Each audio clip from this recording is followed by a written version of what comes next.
Welcome to our podcast. আমি আপনাদের host ইস্তিয়াদ Ahmed উৎস এবং আজকের পডকাস্টে আমাদের সাথে রয়েছে নাসিব সাদ, যিনি আমার অত্যন্ত প্রিয় এবং শ্রদ্ধেয় বড় ভাই এবং তিনি মেরিন একাডেমি থেকে ট্রেনিং প্রাপ্ত। আমরা সরাসরি তার কাছে চলে যাব। আসসালামু আলাইকুম সাদ ভাই। ওয়ালাইকুম আসসালাম ভাই, কেমন আছো? আলহামদুলিল্লাহ ভাই। আমাদের পডকাস্টটি খুবই সামান্য। আমরা বিজ্ঞানের হিসেবে যতটুকু পেরেছি যথেষ্ট চেষ্টা করেছি যেন আমরা সুন্দর একটা পডকাস্ট আমাদের দর্শকদের মাঝে নিয়ে আসতে পারি এবং আমাদের পডকাস্টে অনেক গল্প হবে, আড্ডা হবে, অনেক কথা হবে। তো সাদ ভাই, আপনি যেহেতু মেরিন একাডেমিতে ছিলেন এবং সেখানে ট্রেনিং সম্পূর্ণ করেছেন, সেখানকার পরিস্থিতি সম্পর্কে বা ট্রেনিং সম্পর্কে আমরা কিছু জানতে চাই। হ্যাঁ, আমি এনএমআই থেকে পিসি রেটিং যেটা 6 মাসের কোর্স সেটা শেষ করে আসলাম মাত্র। এখনো জাহাজে যাওয়ার সৌভাগ্য দুর্ভাগ্য কোনোটাই হয়ে ওঠেনি। ইনশাল্লাহ ভবিষ্যতে। আচ্ছা ভাই, আপনি যে 6 মাস ট্রেনিং করলেন, 6 মাস ট্রেনিংয়ে আপনি কি বুঝতে পারলেন যে আপনার উপর কি ইফেক্টটা পড়ছে এই 6 মাস ট্রেনিংয়ের মাধ্যমে? 6 মাসে এটা খুব শর্ট কোর্স এক কথায় বলতে গেলে। 6 মাসে আর কি সবকিছু শেখানো সম্ভব হয় না, তারপরেও সমুদ্র জায়গাটা অনেক চ্যালেঞ্জিং। সমুদ্র পৃথিবীর তো আর কি যত ট্রেড চলে আর কি সমুদ্রের মাধ্যমে, জাহাজের মাধ্যমে।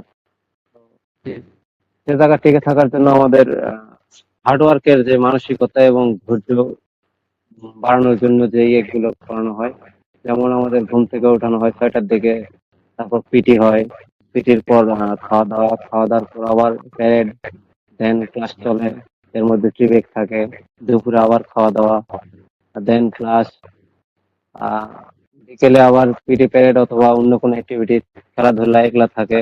দেন রাতের খাবার শেষ করে আবার আমাদের স্টাডি করতে হতো। তো ধৈর্য যে একটা পরীক্ষা। সমুদ্র সমুদ্রে তো কেউ কারণ না, সেখানে সবসময় একা থাকতে হয় আর কি।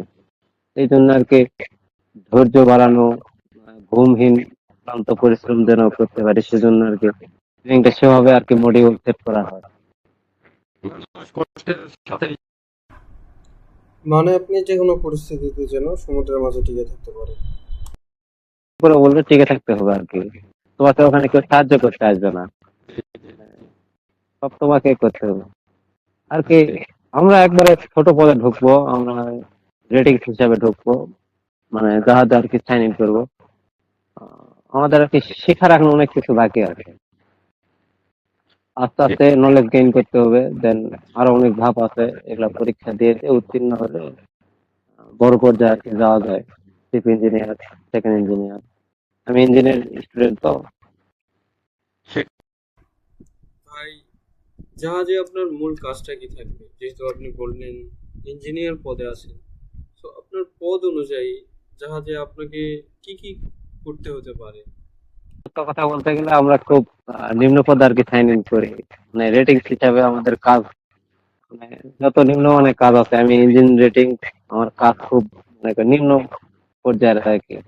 ইঞ্জিনের মেইনটেনেন্স এর যেগুলো দায়িত্বে থাকবে সেকেন্ড ইঞ্জিনিয়ার বা থার্ড ইঞ্জিনিয়ার, তাদেরকে অ্যাসিস্ট করা আমাদের কাজ হবে। আসলে ভাই, আপনি অনুপ্রাণিত কিভাবে হয়েছিলেন? মানে আপনি যে মেরিনে জয়েন করবেন, এটার অনুপ্রেরণা কই থেকে পেয়েছিলেন? নিজের জন্য নাকি দেশের কথা চিন্তা করে অনুপ্রাণিত হয়ে আপনি এখানে যোগদানের সিদ্ধান্ত নেন? বলতে গেলে দুটাই, নিজের নিজের জন্য, দেশের জন্য। সবার একটা পছন্দ অপছন্দের ব্যাপার থাকে। ইন্টারমিডিয়েটে যখন আমি পড়াশোনা করি রাজশাহী সিটি কলেজ, তখন আর কি এই বিষয়ে ফ্যান্টাসি থাকে যে সমুদ্র এরকম এরকম পড়াশোনা করা যায় বা এই অপরচুনিটি আছে। তখন থেকে কি, তখন আমি আর্টসে থাকায় ক্যারিয়ার পরীক্ষা দিতে পারিনি। পরীক্ষা দেন রেটিং চেয়ে দেই, অনেকবার ট্রাই করার পর আল্লাহ আর কি ট্রেনিং করার সুযোগ করে দিয়েছে, শেষ করলাম আলহামদুলিল্লাহ। এখন বাদ বাকি আল্লাহর ইচ্ছা।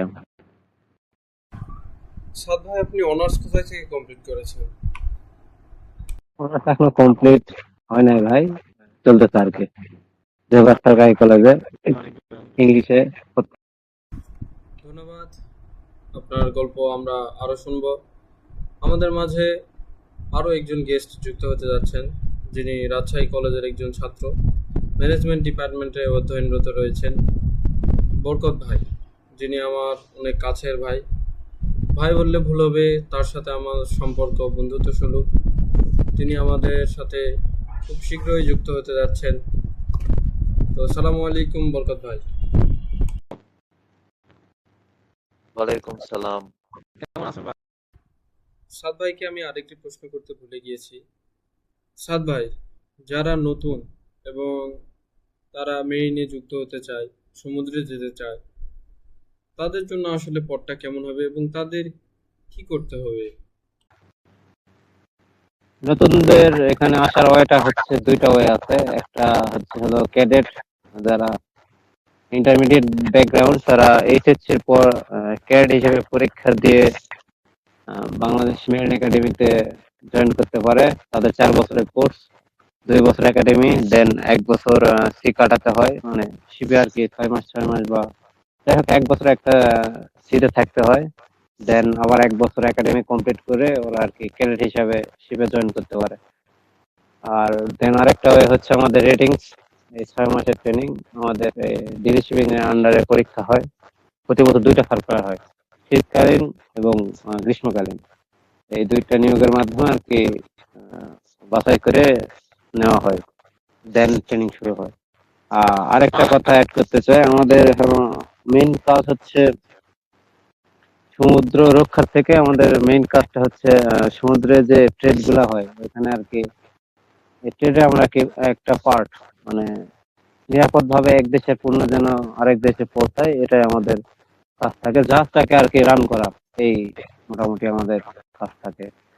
সমুদ্রে আমাদের অনেক কয়টা ডিপার্টমেন্ট মিলে কাজ করে। একটা শিপে 5-6টা ডিপার্টমেন্ট থাকে, সকলের কাজ আলাদা আলাদা, সবাই সবারটা করে আর কি, এরকম। ধন্যবাদ সাদ ভাইকে। আমরা বরকত ভাইয়ের কাছে ফিরে যাব। বরকত ভাই কিছুক্ষণ আগে আমাদের সাথে যুক্ত হয়েছে। বরকত ভাইয়ের কাছে আমার প্রশ্ন হচ্ছে, বরকত ভাই একজন জাতীয় বিশ্ববিদ্যালয়ের স্টুডেন্ট। সো আমাদের বাংলাদেশে জাতীয় বিশ্ববিদ্যালয়ে স্টুডেন্টদেরকে অনেক নিম্ন কোয়ালিটি এবং অনেক ছোট করে দেখা হয়। চাকরির বাজারেও যেমন ছোট করে দেখা হয়, এবং যদি প্রতিবেশী বা অনেকেই শোনে যে তারা বা কোনো শিক্ষার্থী জাতীয় বিশ্ববিদ্যালয় থেকে পড়াশোনা করছে, তাদেরকে অনেক ছোটভাবে দেখা হয়। আসলে এটা কতটুকু যৌক্তিক? এবং তাদের সুযোগ সুবিধাটাও অনেক কম। সব জায়গাতেই জাতীয় বিশ্ববিদ্যালয়ের সুযোগ সুবিধা খুবই কম পাওয়া যায়। চাকরির বাজারে বলুন, সমাজে বলুন। আসলে এটার পিছনে কারণ কি? আসলে কি জাতীয় বিশ্ববিদ্যালয় কারণ? বাংলাদেশ এডুকেশনাল সিস্টেম এর পিছনে দায়ী, না সাধারণ শিক্ষার্থীরা এর পিছনে দায়ী? আপনি কি মনে করেন?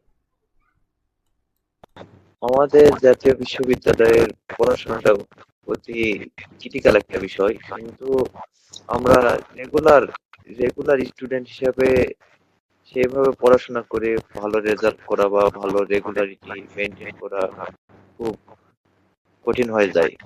কারণ অনেক দীর্ঘ সময় ধরে পড়াশোনা করা বা কোনো সিলেবাস ছাড়া পুরো একটা বইয়ে উপর প্রশ্ন করা হয়, এখানে 1 বছরের ভিতর কোনোভাবে কমপ্লিট করা সম্ভব হয় না। যে একটা সিলেবাসে এত বড় একটা সিলেবাস কমপ্লিট করে এটার উপর পরীক্ষা দেওয়া।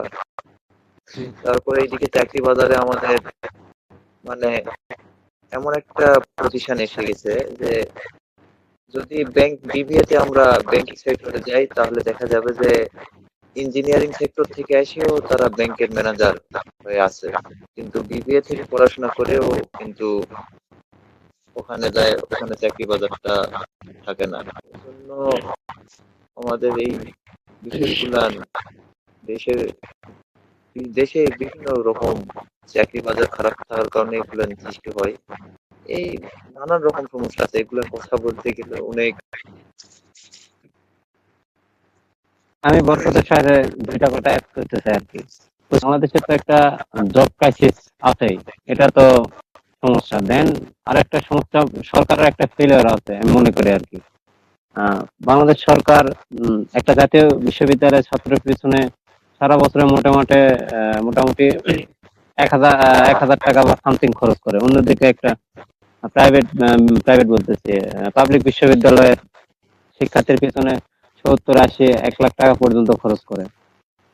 ওদের অনেক ব্যারিয়ার আছে, তো ওদের রিসার্চ হয় না বা অনেক সমস্যা আছে, ওটা আজকের আলোচনা করতেছি না। কিন্তু এখানে অনেক বড় একটা বৈষম্য থেকে যায়। এই সেক্ষেত্রে জাতীয় বিশ্ববিদ্যালয়ের ছেলে মেয়েগুলো স্কিলফুল হয় না, বা তাদের প্রপার ক্লাস বা রিসার্চের কথা তো বাদ দিলাম, মানে প্রপার ফ্যাসিলিটি পাওয়ার বিষয়ে তারা অনেক বৈষম্যের শিকার হয়।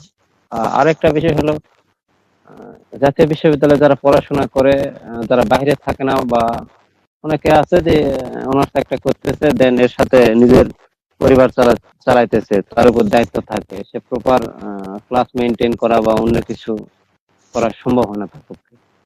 তো সব দিক বিবেচনা করলে অনেক ব্যারিয়ার আছে, আমাদেরও যেরকম ফেলিয়ার আছে, সরকারেরও গুরুত্ব না দেওয়ার ব্যাপার আছে। আমিও একজন জাতীয় বিশ্ববিদ্যালয়ের ছাত্র হিসেবে আর কি যা মনে করি, প্রপার শিক্ষাটা জাতীয় বিশ্ববিদ্যালয়ে মানে দেওয়ার ক্ষেত্রে সরকার সবসময় অনীহা করে, এই আর কি।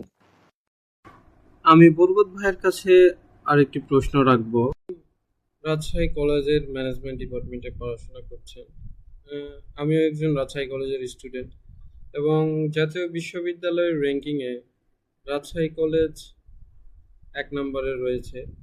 এবং আমি জানতে চাচ্ছি, 1 নম্বর কলেজ থাকা সত্ত্বে সেখানে আপনারা কী রকম সুযোগ সুবিধা পান? আসলে অন্যান্য কলেজ থেকে কি একটু বেশি সুযোগ সুবিধা পান, বা সেখানের পড়াশোনার মান কীরকম হয় অন্যান্য কলেজের থেকে? আমাদের রাজশাহী কলেজ একটু ডিফারেন্ট। আমাদের রেগুলার ক্লাস বা প্রেজেন্টেশন, অ্যাসাইনমেন্ট, কুইজ, এগুলা এক্সট্রা ফ্যাসিলিটিস পাওয়া যায়, কিন্তু অন্যান্য কলেজে এরকম ফ্যাসিলিটিস পাওয়া যায় না। আমাদের রেগুলার ক্লাস করতে হয়, উইদাউট 60% বা 65% উপস্থিতি থাকতে হয় রেগুলার ক্লাসে।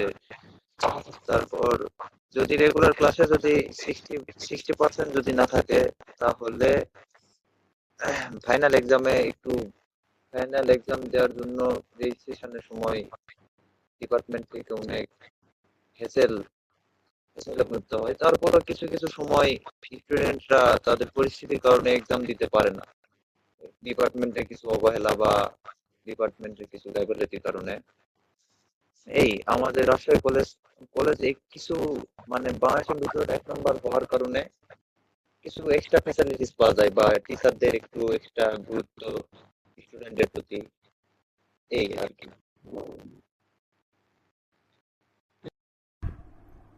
ধন্যবাদ সাদ ভাই এবং বরকত ভাইকে আমাদের পডকাস্টে যুক্ত হওয়ার জন্য এবং তাদের কিছু কথা শেয়ার করার জন্য। আমরা আপাতত বিদায় নিচ্ছি। দেখা হবে আবারও নতুন কোনো পডকাস্টে, নতুন কোনো গেস্টের সাথে। স্টে টিউন, মন খুলে বলুন, শহর শুনছে। আল্লাহ হাফেজ।